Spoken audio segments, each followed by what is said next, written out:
Sallu ala al-Habib sallallahu ala Muhammad. Nama saya Jalalul Bulqaini. Saya berasal dari Aceh Utara. Alhamdulillah, saya salah satu peserta yang telah berhasil menyelesaikan daurah yang diadakan oleh Dawati Islami. Nama saya Suhaimi dari Ampang, Malaysia. Saya nak kenalkan Dawati Islami ini adalah satu badan jemaah yang mendidik mengajar Al-Quran dan banyak pendidikan diajar. So di setiap hari ke Jumaat, Rabu dan Khamis, Dawati Islami berada di Bilai dan pada Rabu dan hari Khamis untuk kelas-kelas dan juga perkumpulan bersama kita belajar agama. Dari sini saya terangkan Dawati Islami mengajak semua untuk datang solat Jumaat. Dawati Islami sangat bagus. Alhamdulillah. Terima kasih Dawati Islami. Mimi kwa jina naitwa Ramadhani Hussein Kiabu, ni mkazi wa maeneo haya ya Tandika, Dar es Salaam, Tanzania.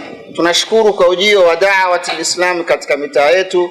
Kuna madaris tahfidhul Quran, kuna jamiat, na pia sisi tunapata maelekezo mbalimbali kupitia Dawati Islam. Tunawapongeza Waislamu wote duniani kote kwa kuadhimisha siku ya Dawati Islam. Asante Amir Ahli Sunna, asante Dawati Islam. Halal, inntekt, foreldre sin verdi og kjærlighet til moskeen. Og denne organisasjonen Dawati Islami. Støtt Dawati Islami med å spre budskapet av den hellige Koranen og de velsignede sunna. Måtte Allah Azza wa Jalla gi Dawati Islami mangedobbelt suksess i hele verden.